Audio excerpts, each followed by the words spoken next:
Hey guys, welcome to digital Shakib. इस video में मैं आपको बताऊंगा कि कैसे अगर हम कार्ट पेज और प्रोडक्ट पेज और चेकआउट पेज सब एक ही पेज पे अगर दिखाना चाहे तो वो कैसे कर सकते हैं। अगर आपको समझ में नहीं आया तो मैं समझाता हूँ। फॉर एग्जांपल, कोई एक मेरा ऑथर है। ये तभी आप करना जब आपका कोई ऐसा प्रोडक्ट है जो सिंगल प्रोडक्ट पेज होता है, मतलब सिंगल प्रोडक्ट आप सेल कर रहे हो। जैसे कोई आपने एक बुक लिखा, या आपका एक स्पीकर है आपके ब्रांड का, या आपका मोटरसाइकिल है, जो भी है, मतलब एक जैसे कोर्स है, ऑनलाइन कोर्स है आपके लिए, तो आपका एक सिंगल कोर्स है, या एक से ज़्यादा 2-3 प्रोडक्ट है। ज़्यादा प्रोडक्ट्स के लिए इसको नॉट रिकमेंडेड है कि आप ऐसे करो। तो आप चाहते हो कि एक प्रोडक्ट, जैसे मैं मान लेता हूँ कि ई बुक है कुछ ऐसा, this dark road to mercy, ये ई बुक है, किसी ने लिखा है, ऑथर ने। अब मैं चाहता हूँ कि यहाँ पे ही एक उसका जो प्रोडक्ट पेज दिखा रहा है, उसका इन्फॉर्मेशन दिखा रहा है, इमेजेस दिखा रहा है, मॉड्यूल्स दिखा रहा है, चैप्टर्स दिखा रहा है, वहीं पे एक ऐड टू कार्ट बटन हो और प्राइस दिखा दे। तो मैं क्या चाहूँगा कि उसी पेज में फिर नीचे चेकआउट पेज खुल जाए और हम वहाँ से डायरेक्ट चेकआउट कर ले। इससे क्या है ना, आपका चेकआउट रेशियो बढ़ेगा, कन्वर्शन रेट आपका बहुत हाई रहेगा। तो अगर आप भी अभी भी नहीं समझे हो तो वीडियो तक देखो थोड़ा, आपको बहुत आइडिया लगेगा कि क्या क्या हम कर सकते हैं। आपको इसके लिए एलिमेंटर प्रो की ज़रूरत पड़ेगी, तो आप एलिमेंटर प्रो इंस्टॉल कर लेना। तो अब हम क्या करते हैं, एक न्यू पेज क्रिएट करते हैं, और मान लो मैं कुछ चीज़ें दिखा देता हूँ कि वू कॉमर्स मेरा इंस्टॉल है और प्रोडक्ट्स में एक प्रोडक्ट ऐड किया हुआ है, लायर ऑफ ड्रीम्स, जो कि एक बुक है। अब मैं इसे जो है 2-3 सेटिंग्स इंपॉर्टेंट है, इसका आप डिस्क्रिप्शन ये सब तो जैसे आप देते हो नॉर्मली आप दे सकते हो। इमेजेस मैंने दे दिया है। इन्वेंट्री में जाके हम इसे लिमिट परचेज टू 1 आइटम पर ऑर्डर कर देते हैं, तभी ये अच्छे से वर्क करेगा, वरना प्रॉब्लम आएगी और कार्ट में ऐड होते जाएगा, फिर वो रीडायरेक्ट हो जाएगा। तो लिमिट परचेजेस टू 1 आइटम पर ऑर्डर, इसे आप सेलेक्ट कर लो, इसे आप ये कर लो। अब ये प्रोडक्ट सिंगल वर्चुअल डाउनलोडेबल है मेरा, क्योंकि वो ई कॉमर्स का है, सॉरी ई बुक है। अब इसे मैं अपडेट कर देता हूँ। अब मैं एक न्यू पेज क्रिएट करता हूं। अब जो प्रोडक्ट है उसी के नाम से कर देता हूं, कोई प्रॉब्लम नहीं है। मान लो लायर ऑफ ड्रीम्स बुक है जो मैंने प्रोडक्ट ऐड किया है, इसे पब्लिश कर देते हैं सबसे पहले, और इसे मैं करता हूं एडिट विथ एलिमेंटर। अब इस प्रोडक्ट में मान के चलो कि मैं एक सिंगल प्रोडक्ट पेज बना रहा हूं, ठीक है ना। तो उस हिसाब से देखो, ये मैंने बताया ना, 1-2 ही प्रोडक्ट है तभी आप इसे करो, वरना आप इसे यूज मत करो, वरना ऐसे फंक्शंस आपका मल्टीपल चेकआउट्स क्रिएट कर देगा जो आपको प्रॉब्लम होगा। ऑलराइट, तो हमारा एलिमेंटर लोड हो गया। अब मैं कुछ इसके इन्फॉर्मेशंस दिखा देता हूं। तो सबसे पहले मैं एक 3 सेक्शन, आप इसे कंटेनर में भी कर सकते हो, कोई प्रॉब्लम नहीं है। मेरा अभी पुराना वर्जन है तो सेक्शन में मैं आपको दिखा रहा हूँ। इसमें मैं लायर ऑफ ड्रीम्स का इमेज ऐड कर देता हूँ। 3 कॉलम की ज़रूरत नहीं है वैसे। अब यहाँ पे कुछ हेडिंग्स डाल देते हैं हम। इन्फॉर्मेशन जो भी आपको देना है, जैसे आप एलिमेंटर पे डिज़ाइन करते हो आप वैसे कर सकते हो। यहाँ पे चैप्टर्स आप लिख सकते हो, और इसके नीचे में जो भी आपको देना है आप दे सकते हो।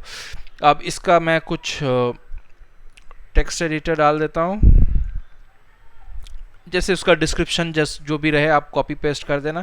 अब आप इसके साथ प्ले कर सकते हो, ज़रूरी नहीं ये स्टैटिक हो, आप इसको डायनेमिक करके भी यूज़ कर सकते हो। आप इसका भी कुछ प्राइस जैसे है, तो मैं प्राइस जो है सिंपली इससे ऐड कर देता हूँ, मान लो $200। अब जो मेन इंपॉर्टेंट पार्ट है वो है आप इसमें ऐड टू कार्ट बटन करना। तो मैं लिखूंगा ऐड टू कार्ट। अब जो एलिमेंटर का जो कस्टम ऐड टू कार्ट है उसे हम सेलेक्ट करेंगे, ना कि वू कॉमर्स वाला। तो कस्टम ऐड टू कार्ट मैं यहाँ पे ड्रैग एंड ड्रॉप कर देता हूँ। अब यहाँ पे इंपॉर्टेंट है प्रोडक्ट सेलेक्ट करना। तो जो हमारा प्रोडक्ट है उसे टाइप करें, lair of dreams. Show quantity भी आप कर सकते हो, लेकिन हमने क्योंकि एक यूज़र पे किया है तो इसे हम शो क्वांटिटी को बंद रखते हैं। और बाकी डिज़ाइनिंग है, बटन का कलर, ये कलर, स्टाइलिंग आप अपने हिसाब से कर लेना। अब जब भी ऐड टू कार्ट होगा तो ये वाला प्रोडक्ट कार्ट में ऐड हो जाएगा। इसे अपडेट कर देते हैं। अब मैं आपको 2-3 चीज़ें समझाना चाहूँगा। हम जाएंगे साइट सेटिंग्स में एलिमेंटर के, और इसमें जाएंगे वू कॉमर्स में।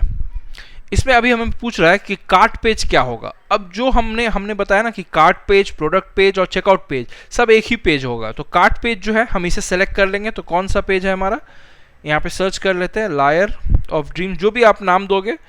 और चेकआउट पेज भी हम इसे ही दे देते हैं, लायर ऑफ ड्रीम्स। ठीक है, इसे अपडेट कर देते हैं। मतलब कार्ट पेज और चेकआउट पेज जो है हमने सेम पेज को बनाया। ये आप वूकॉमर्स में अगर जाओगे और सेटिंग्स में अगर जाओगे, वूकॉमर्स के सेटिंग्स में, तो एडवांस में जाके आप ये भी चीज़ आप कर सकते हो। यहाँ पे देखो ऑलरेडी यहाँ पे हो गया, यहाँ से भी आप कर सकते हो। अब इम्पॉर्टेंट चीज़ है कि अब मान लो और भी मुझे कुछ इंफॉर्मेशन देना है, मैं पहले इसमें एक चेकआउट ऐड कर देता हूँ।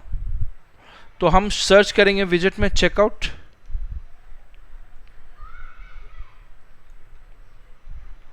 तो अब हमारा चेकआउट यहाँ पे आ गया। इसे थोड़ा सा मार्जिन दे देते हैं 50। अब ये हमारा चेकआउट वूकॉमर्स का एलिमेंटर का है, 2 कॉलम है। आप इसे 1 कॉलम करना चाहो, बिलिंग डिटेल्स जो भी इंफॉर्मेशन करना चाहो आप एलिमेंटर जैसे आप यूज़ कर सकते हो। इसका स्टाइलिंग कर सकते हो, कलर चेंज कर सकते हो, जो भी आप करना चाहो आप कर सकते हो। ठीक है, मैं इस पर छेड़छाड़ नहीं कर रहा हूँ। ये आपका चेकआउट फील्ड हो गया। अब मैं एक और नीचे कुछ इन्फॉर्मेशन अगर शो करना चाहूँ, फॉर एग्जाम्पल मैं इस ऑथर के और भी बुक्स अगर दिखाना चाहूँ, तो मैं यहाँ पे जस्ट इमेज अगर सेलेक्ट कर सकता हूँ। आप इससे समझ सकते हो, आप नीचे में कुछ भी कर सकते हो। आप इसके नीचे में या कहीं भी आप जैसे एलिमेंटर डिज़ाइन करते हो उस तरीके से आप कर सकते हो। यहाँ पे जो भी आपको इन्फॉर्मेशन ऐड करना है आप कर सकते हो। एक और डाल देते हैं और इसका बुक का डाल देते हैं, द टेबल। तो ये हो गया। अब ये आप समझो कि मैं चाहता हूं कि जब भी ऐड टू कार्ट बटन दबाएं तभी ये चेकआउट फील्ड दिखे, वरना ना दिखे। तो इसे अपडेट कर देते हैं एक बार। अब मैं इसे न्यू टैब में खोल लेता हूं, क्योंकि मैं एडमिन हूं तो मुझे शायद पूरा ये दिखे। तो एक इम्पॉर्टेंट चीज़ हमारा रह गया, हमें जो है वूकॉमर्स के सेटिंग्स में आना है और उसमें जाना है प्रोडक्ट्स ऑप्शन में। और ये देखो ऐड टू कार्ट बिहेवियर जो है, इसे हमें दोनों को सेलेक्ट करना है। Redirect to the cart page, मतलब जब भी ऐड टू कार्ट दबाएगा तो रीडायरेक्ट हो रहा है, और ये एक्स में हो रहा है, पेज रिफ्रेश नहीं होगा। तो ये दोनों ऑप्शन को आपको सेलेक्ट करके रखना है, ऑन करके रखना है। अब मैं न्यू टैब प्राइवेट विंडो खोलता हूँ और ये वाला लिंक को पेस्ट कर देता हूँ। अब जैसे ही हम ये लिंक पेस्ट करेंगे तो हमारा जो पेज था वो दिखा रहा है चेकआउट फील्ड के बिना, और जो भी इंफॉर्मेशन आपको जैसे भी एलिमेंटर डिज़ाइन किया था वैसे दिखा रहा है। अब जैसे ही मैं ऐड टू कार्ट दबाऊंगा तो मेरा चेकआउट फील्ड इसी पेज पे ओपन हो गया। देखो सेम पेज है, नीचे वही है, बीच में चेकआउट पेज हमने क्रिएट किया था। अब यहाँ से डायरेक्टली यूज़र चेकआउट कर सकता है। तो दूसरा पेज जाने से आप बचोगे तो आपका कन्वर्शन रेट हाई होगा। एक और चीज़, ये जो दिखा रहा है ऐड टू कार्ट में, lair of dreams has been added to your cart, continue shopping, इस पे क्लिक करके जो है ना डिस्ट्रैक्ट होगा यूज़र और आर्काइव पेज या यहाँ चला जाएगा, वहाँ चला जाएगा। तो अगर मैं इसे हटाना चाहूँ तो वो आप कैसे हटाते हो वो मैं दिखाता हूँ आपको। आपको एक सिंपल प्लगइन इंस्टॉल करना है, ऐड न्यू जाना है और उस प्लगइन का नाम है कोड स्निपेट्स। मतलब आप एक कोड डाल दोगे उसमें, घबराओ मत, वो कोड भी मैं आपको दूंगा। इस प्लगइन को इंस्टॉल कर लेते हैं हम, code snippets bye code snippets pro, और एक्टिवेट भी कर लेते हैं। अब सिंपली हम जाके एक कोड कॉपी पेस्ट कर देते हैं। वो कोड हमें इस प्लगइन के ऑथर ही ने दिया है, तो स्निपेट्स में जाते हैं। अब ये वाला लिंक मैं आपको प्रोवाइड कर दूंगा, remove the WooCommerce continue shopping button. इसे मैं कॉपी कर लेता हूँ और ये सब टेस्ट वाला है, सबको डिलीट कर दो, कोई प्रॉब्लम नहीं है। टेस्टिंग के लिए ये सब दिया हुआ है पहले से। तो ऐड न्यू कोड करते हैं हम, इसका कुछ नाम दे देते हैं, रिमूव कंटिन्यू शॉप बटन। अब ये कोड जो है जस्ट आपको सिंपली यहाँ पे पेस्ट कर देना है, यहाँ जो मैं आपको इसका लिंक दे दूंगा डिस्क्रिप्शन में, और इसे सेव चेंजेस कर देते हैं। सेव चेंजेस के बाद जस्ट इसके बगल में एक एक्टिवेट बटन है, उसे भी दबा देते हैं। अब वापस से एक न्यू प्राइवेट विंडो में हम अपना वो ओपन करके देखते हैं, लिंक कॉपी कर लेते हैं, पेस्ट। अब जो है अगर मैं ऐड टू कार्ट करूं तो वो बटन भी नहीं दिखेगा और चेकआउट ऑप्शन भी आ जाएगा।